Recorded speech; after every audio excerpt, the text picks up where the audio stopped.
Aujourd'hui, on découvre comment le mouvement peut restaurer ta santé avec le livre de Katy Bauman. La suite après l'intro.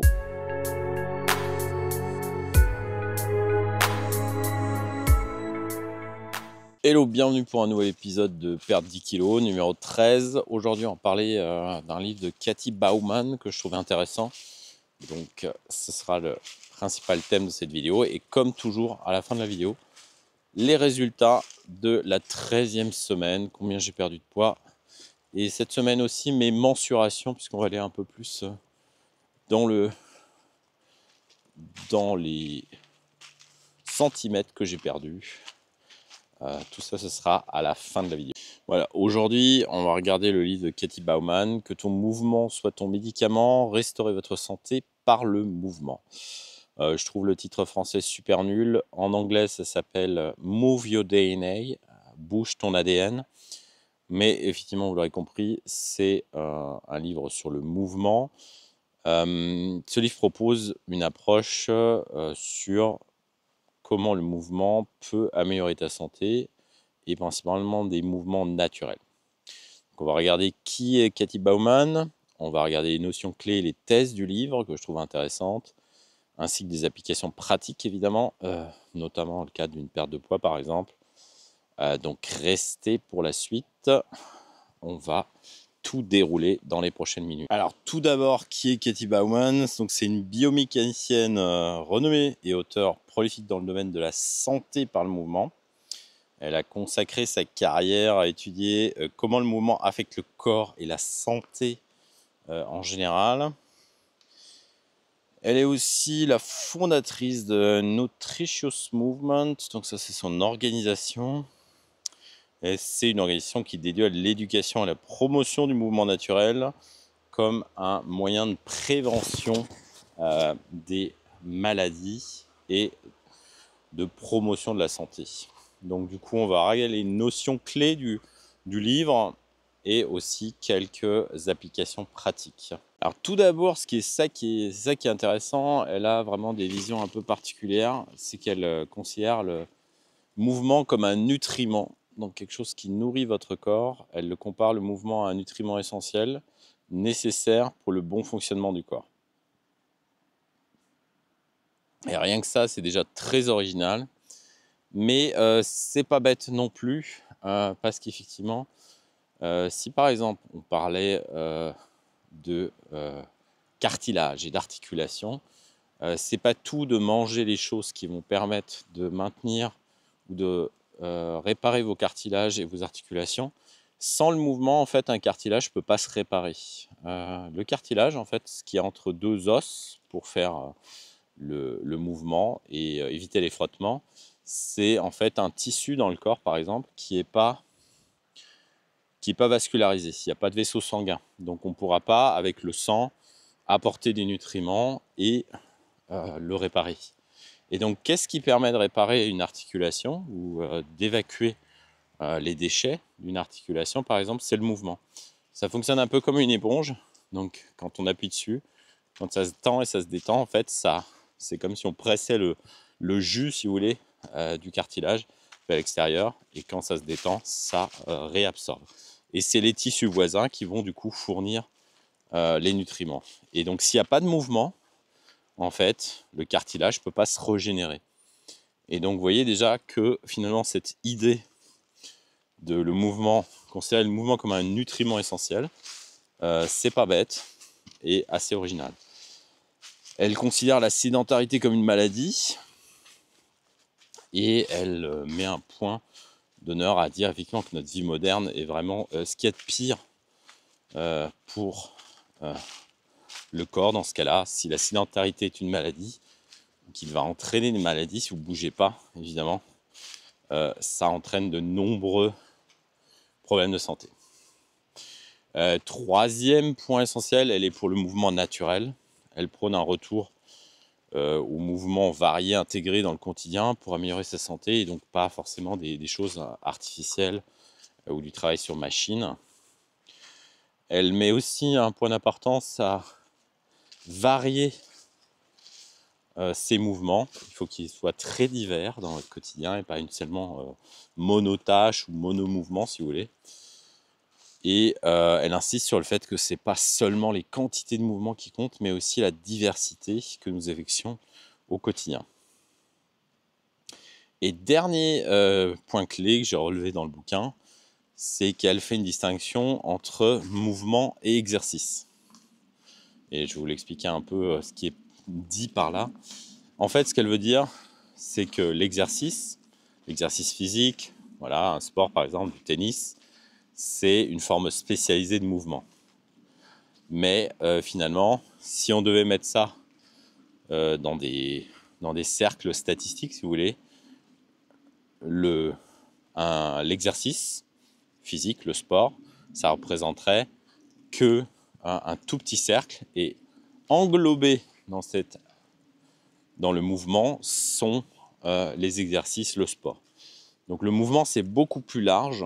C'est dès que votre corps bouge et effectue des tâches diverses, et pas forcément du sport. Donc pour elle, l'exercice, au terme exercice sportif, c'est simplement une sous-catégorie du mouvement.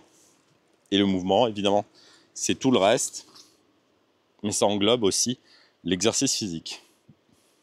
Son distinguo est très important parce qu'elle part du principe que nos ancêtres, par exemple, quand on parlait de mouvement, faisaient 3000 minutes de mouvement par semaine, alors qu'on est loin de ce qui est préconisé par les médecins à l'heure actuelle. Vous avez entendu, c'est 300 minutes de sport par semaine.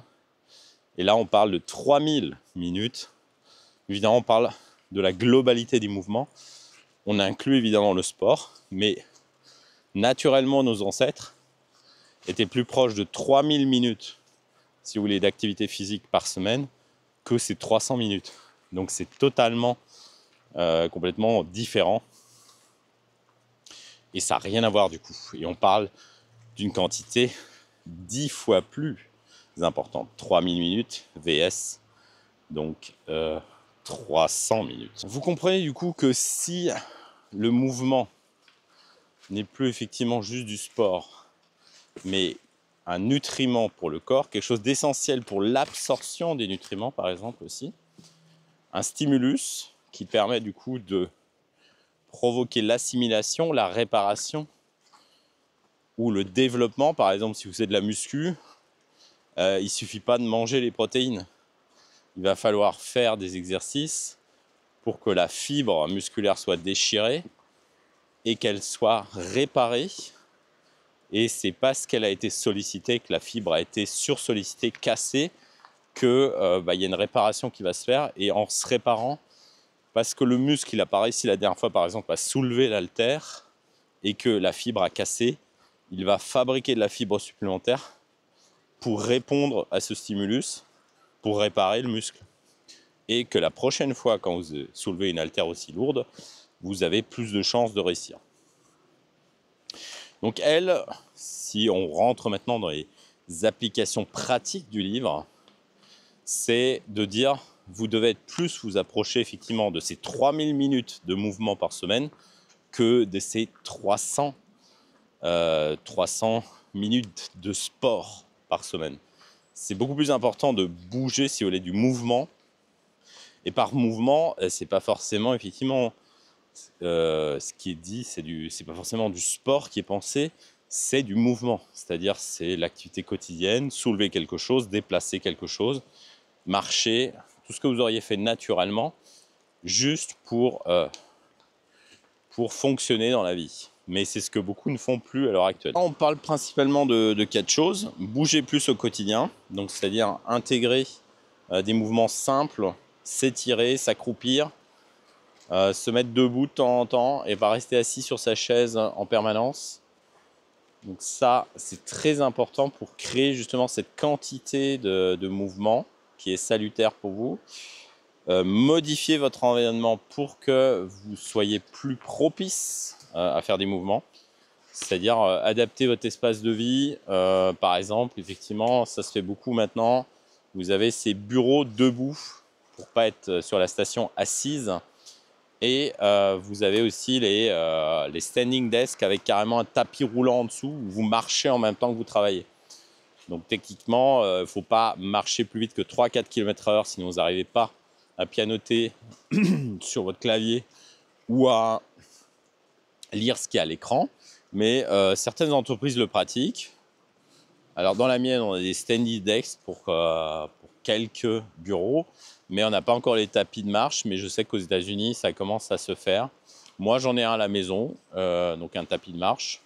Personnellement, je travaille pas, je pianote pas en même temps sur le clavier, mais c'est faisable et c'est une façon de compenser effectivement ce manque de mouvement. Dans son bouquin, elle va aussi aborder des exercices spécifiques pour renforcer et étirer les différentes parties du corps. Et en fait, son approche est aussi posturale. En fait, c'est aussi une experte de comment vous allez bien répartir votre poids pour éviter effectivement d'avoir mal et comment optimiser les différentes parties ou mouvements pour en tirer le maximum de bénéfices fonctionnels. Dernier point, c'est un mot un peu pompeux, mais adopter une approche holistique. Alors en fait, ça veut simplement dire, en grec, holos, ça veut dire le tout, la totalité. Donc une approche, quand on dit une approche holistique, en fait, ça veut dire une approche globale, c'est-à-dire de A à Z, à 360. Vous devez tout optimiser pour vraiment réussir votre transformation et faire attention à chaque petit détail.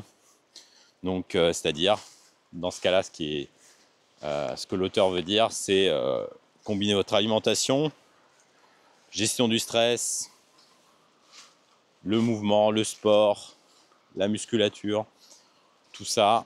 Voilà, c'est des choses évidemment qu'on a déjà abordées, mais son approche à elle, je trouve très intéressante parce qu'elle met le mouvement à un autre level et un peu différemment que quand on vous dit il faut faire du sport pour maigrir. Pas seulement. En fait, il faut faire du sport. Et là, distinguo entre sport pour le fait de faire du sport, mais plutôt il faut bouger. Il faut faire du mouvement et il faut bouger en permanence. C'est-à-dire que même dans votre quotidien, voilà, par exemple, vous levez toutes les heures quand vous êtes au bureau parce que d'un point de vue fonctionnel, le corps a besoin de mouvement pour qu'il puisse se réparer, pour qu'il ait des stimuli, pour que les fluides circulent mieux dans le corps, et pas uniquement ces 3 heures de sport faites en une fois le samedi que vous faites pour le plaisir évidemment, ou pour la ligne, mais c'est pas suffisant. C'est-à-dire 3 heures de sport par semaine, c'est pas assez en fait.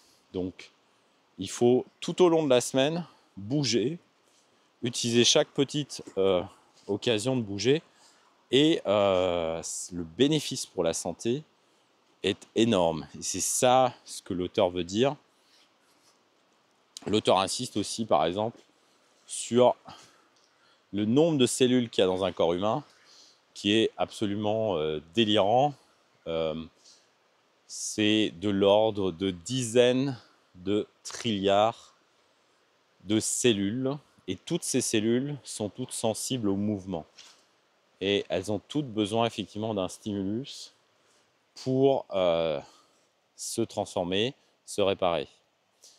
Donc trilliard, c'est en fait 1000 milliards. Donc vous voyez, donc ça fait par exemple 10 000 trilliards de cellules humaines et qui sont toutes sensibles par rapport au mouvement et qui ont besoin de ce stimulus pour croître, se réparer, se développer.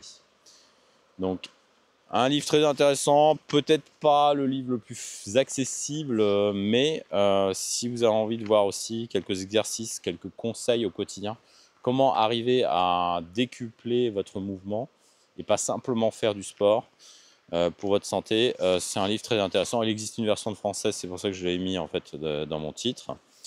Mais effectivement, si vous pouvez le lire en anglais, c'est toujours mieux. C'est pas C'est pas son dernier livre, vous pouvez aussi regarder d'autres livres qu'elle a écrits, mais effectivement un concept très intéressant. Et bien retenir qu'effectivement, faire du sport uniquement, c'est pas suffisant. Il faudrait aussi que vous ajoutiez le mouvement. Et donc, c'est ce qui vous permettra d'atteindre effectivement un niveau supérieur. Et c'était effectivement la thèse de l'auteur que faire du sport uniquement, c'est pas suffisant. Et vous voyez, dans mon approche à moi, j'essaie aussi de faire ça. Je fais beaucoup de marches, de rando, mais j'essaie aussi d'optimiser ma marche dans la semaine. C'est-à-dire que même quand je suis au bureau, entre midi et deux, je vais, quand je peux, profiter juste pour faire un petit tour en ville, pas long, un quart d'heure, une demi-heure, juste histoire de faire quelques kilomètres à pied. Et rien que ça, ça me donne une dose de mouvement dans la journée qui est non négligeable et très bénéficiaire pour mes cellules. Voilà, je voulais pas faire une vidéo trop longue, mais épisode 13, il reste en gros 3 vidéos avant la fin de l'année. Alors ce qui est clair, j'aurais pas perdu les 10 kilos d'ici la fin de l'année, mais je suis pas loin de réussir mon pari de perdre 10 kilos. Donc on est dans la 13e semaine. Et je me suis dit c'était intéressant de faire un bilan.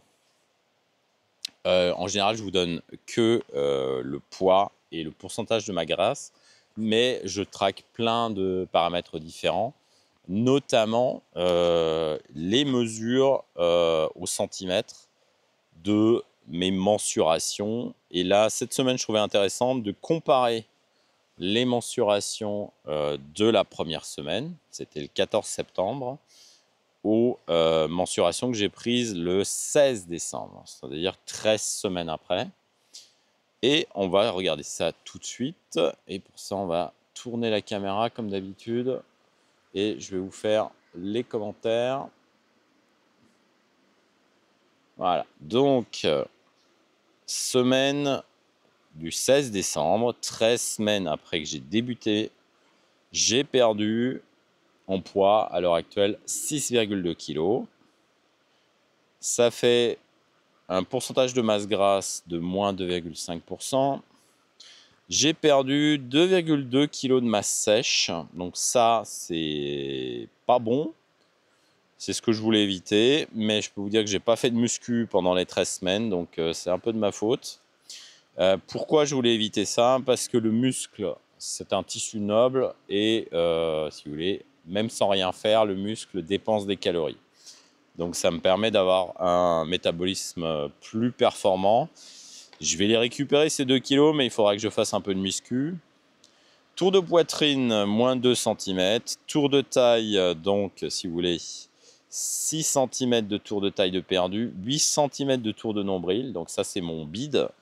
Donc quand même presque 10 cm de tour de nombril de perdu, donc 10 cm de bide de perdu.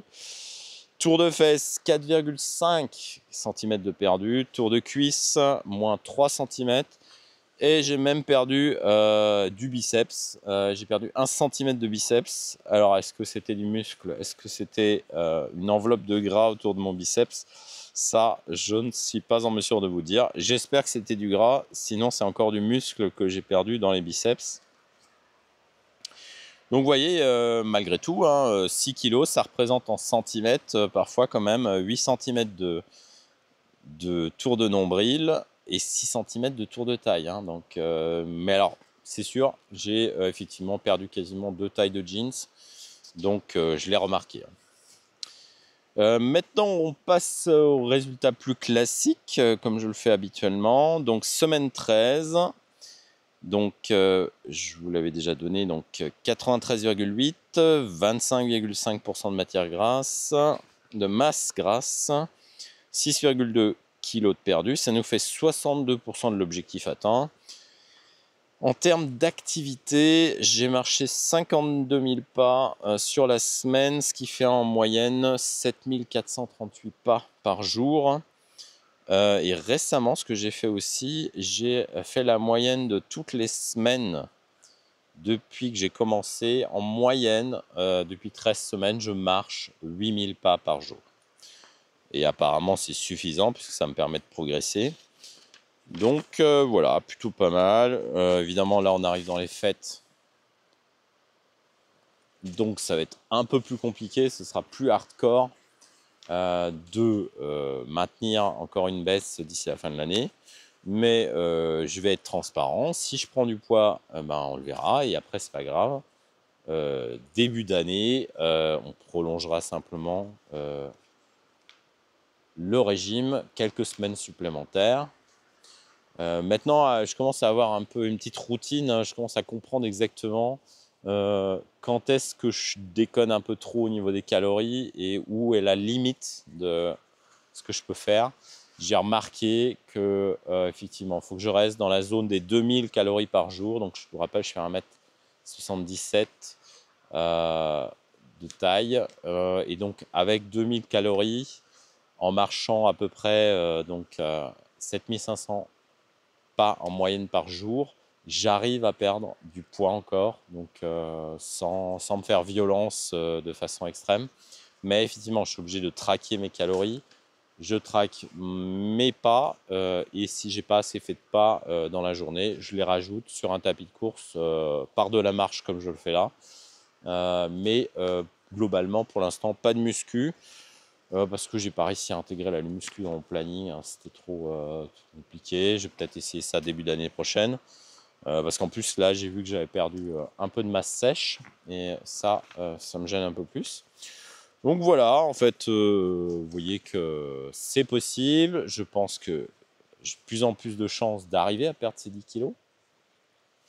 Parce qu'effectivement, ce que vous arrivez à faire, si vous avez tout traqué aussi, par exemple, moi maintenant, j'ai même, si vous voulez, ça fait plus de 3 mois, j'ai une référence de tout ce que j'ai mangé les 3 derniers mois.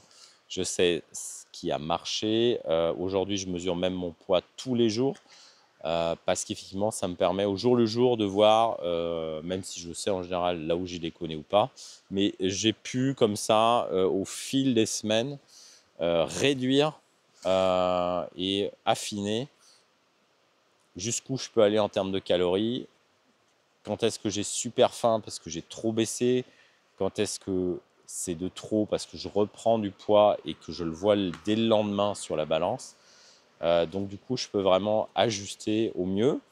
Et du coup, même pour le futur, vous voyez, si vous avez à refaire une sèche ou une perte de poids dans 1 an, 2 ans, toutes ces données que vous avez accumulées sur comment votre corps se comporte, qu'est-ce qu'il vous faut exactement pour atteindre cette perte de poids, c'est pas perdu en fait. Tout ça, c'est capitalisé. Ça vous permettra de gagner du temps la prochaine fois que vous voulez faire un régime, si nécessaire, parce que ça peut arriver aussi. Mais vous voyez, moi, à force de collecter des données, j'ai effectivement une idée de ce que je peux manger, comment je fais mon repas, qu'est-ce qui est pratique, qu'est-ce qui ne l'est pas, quelle est la quantité de sport que je dois faire dans la semaine, comment je m'organise. Tout ça, c'est comme si je devenais un professionnel de ma perte de poids. Et ça, c'est que possible effectivement. Sur 3 mois, vous avez accumulé tellement de données que vous allez vraiment devenir expert pour vous-même. Parce qu'en fait, ce qui est important, c'est votre corps, c'est votre rythme, qu'est-ce qui vous convient à vous. Et du coup, vous pourrez répliquer ça dans le futur si nécessaire.